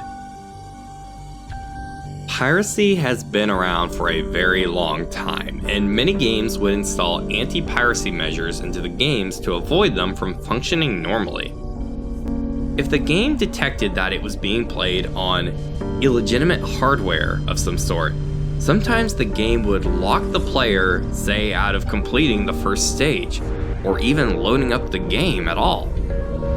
However, the anti-piracy measures would sometimes get strange and sometimes morbid. Some games would be programmed with ominous messages, or even in some cases, as creepy faces or otherwise to scare those that got their hands on these copies. Take this clip from Spyro the Dragon. This is real.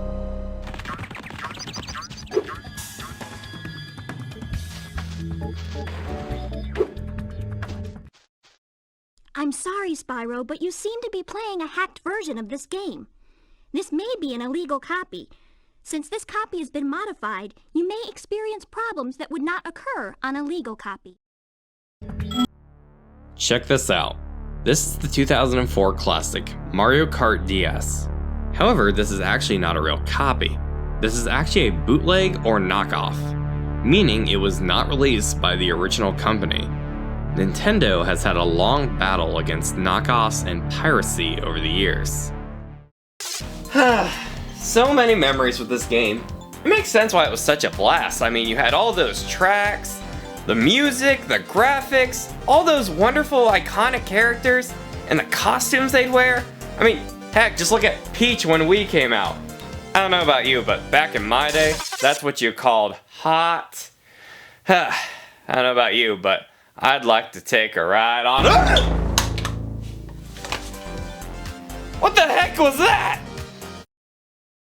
In 2021, a video would surface on YouTube titled Mario Kart Wii Anti-Piracy Screen. It had some disturbing content.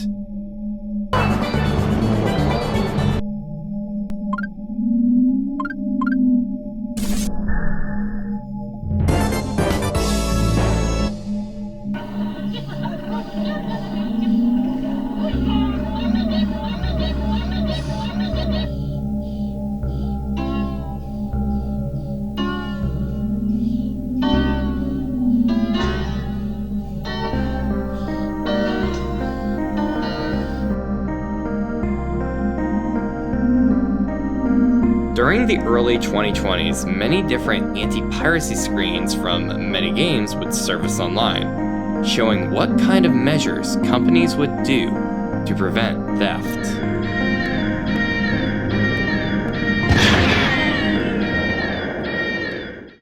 Kill screens, creepy messages, and deleting files. These videos had it all. Yeah, I got me an illegal copy of Mario Kart Wii.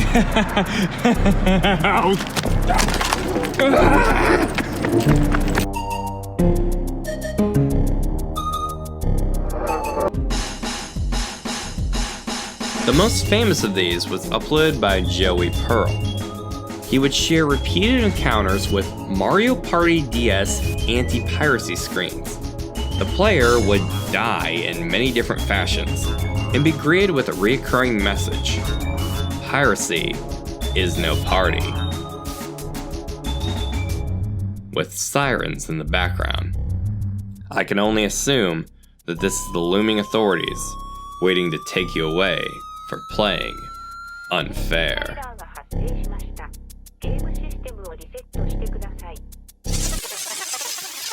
So piracy is definitely no party. It makes sense. If you have a game you want to play, you should go out and buy the game legally. It supports the developer trying to help their family. It supports the publisher trying to make more games. And you support yourself too, because you get to make all these great memories with this game, and these memories are going to stick with you the rest of your life. You can share this game with your own kids, your family, your friends, online, your girlfriend. It's just such a great thing. Video games are such a beautiful medium. They're a great escape, they spark creative freedoms, they're awesome.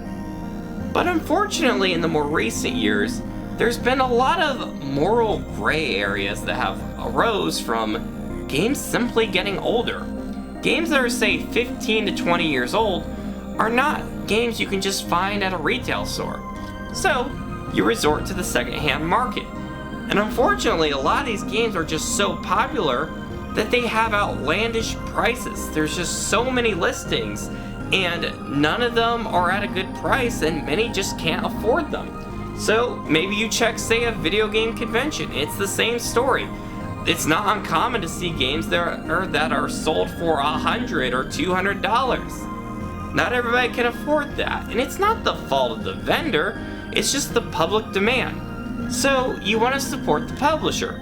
So you check, say, a modern day downloadable service, say the eShop or a virtual console.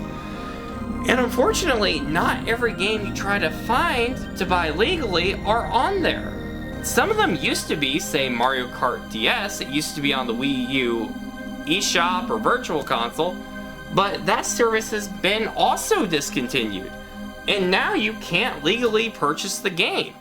So what many will do is they will download the game illegally from the internet for free, so that way they can still play the game. And you have to ask the moral question, is this right?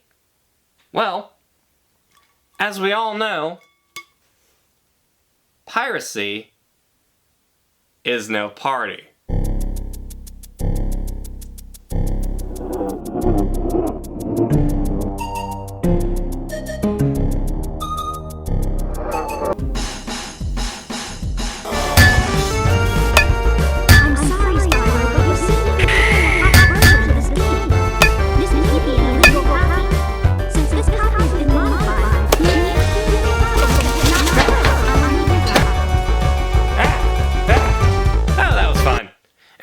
That was good stress relief, but truthfully, I don't think developers really care that much if you're pirating their games. Publishers, maybe.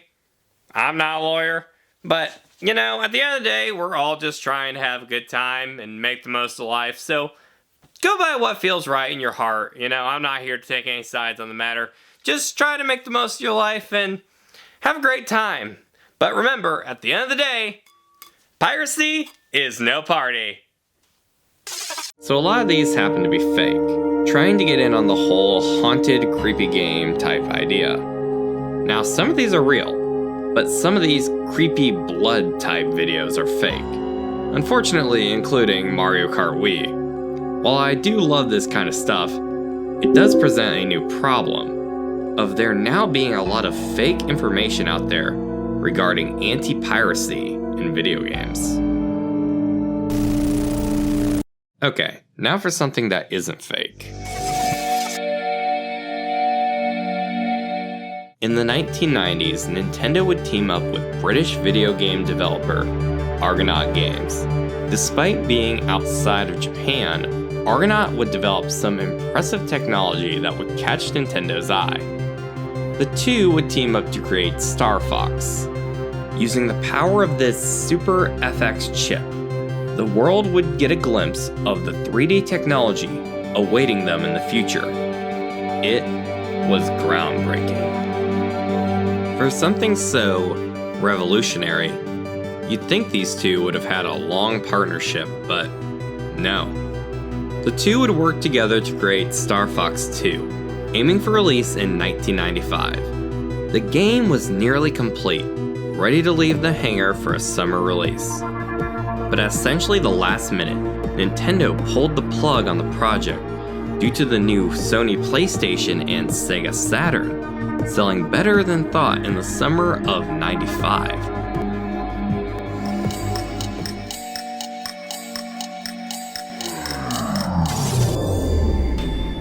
Those at Nintendo didn't want the older hardware competing with the new, far more impressive hardware. It doesn't look good for the brand. So the decision was made to cancel Star Fox 2 and move forward with all the attention on the then looming Nintendo 64. We'll not compromise, we will live the game through our hands. We will be in control of something. This didn't seem to go over well with Argonaut and Nintendo's relations in retrospect. The game was around 95% done, Which brings us to Yoshi Racing. Likely sometime in the 90s, Argonaut would approach Nintendo about creating a 3D Yoshi game, which focused on racing. Not much is known, but Nintendo would reject this offer.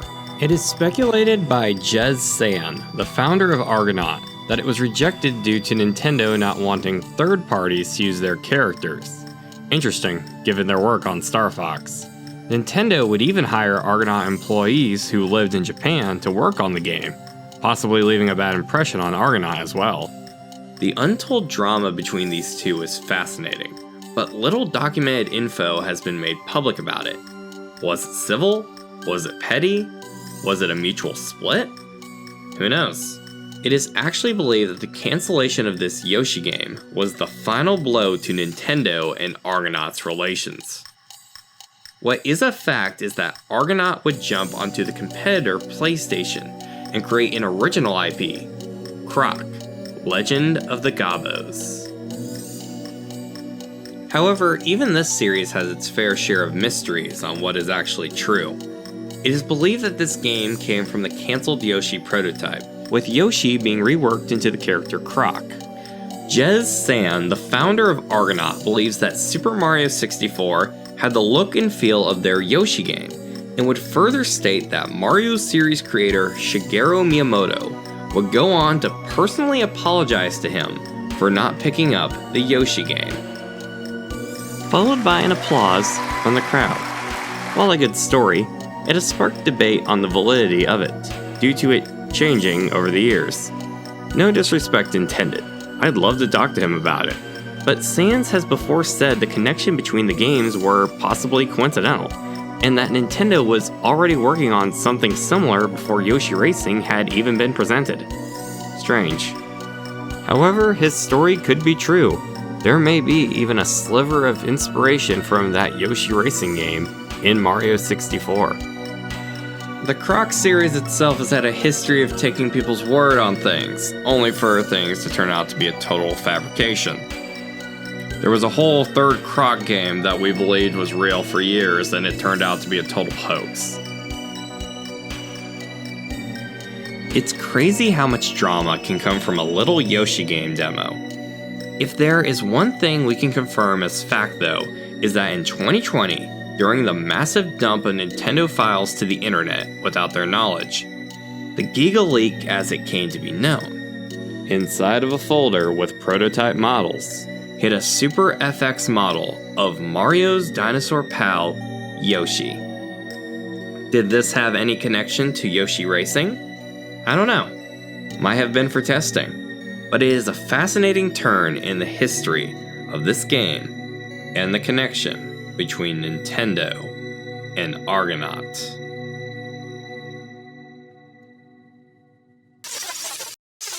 So we've gone from character hoaxes to flat-out canceled games. It sucks how much society has pushed out imaginative creations in favor of it being the norm to instead complain about others' achievements on social media. The perspective of accepting whatever is forced upon us doesn't have to be the case.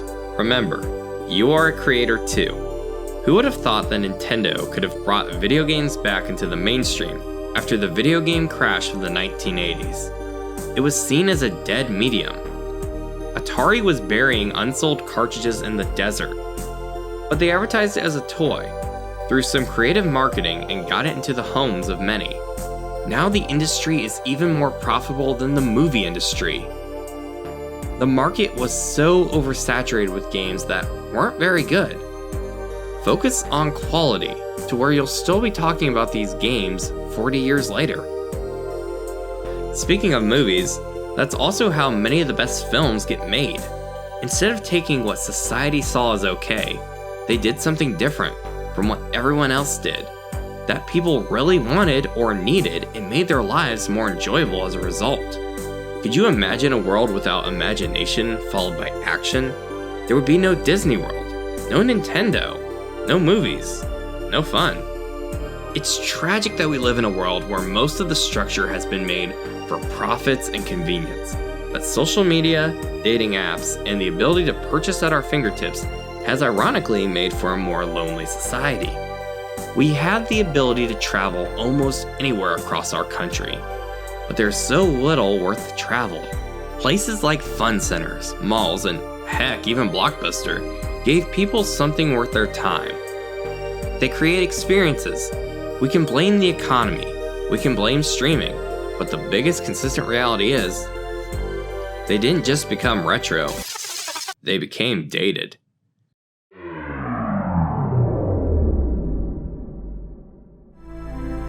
A dated product is hard to maintain and make profit. However, remember this. In a world full of corpses of businesses killed by a select few companies, you still see those mini time capsules of a time that was. History is amazing, from the remnants of tribes that once were, to the buildings of civilizations that may have known of a deeper connection. We don't. There is so much creativity and passion put into many of those that dared. For good or for bad, they challenge the society normal. Whether it's a digital game or a physical adventure, the world needs passionate creators, more than ever. We've seen so many places close without a proper or even lackluster replacement. Instead of everyone becoming old and bitter, talking about how games were finished, movies were quality, and there was more to do, the world needs reason to smile with those you love, fun things to do, memories to be made, whether that creation ends up timeless or not. Instead of living in the past forever, maybe it's time we truly feel that present moment around us and start shaping a world where we are excited for what the future can truly bring. Because when you put everything on your phone, there's less to drive to.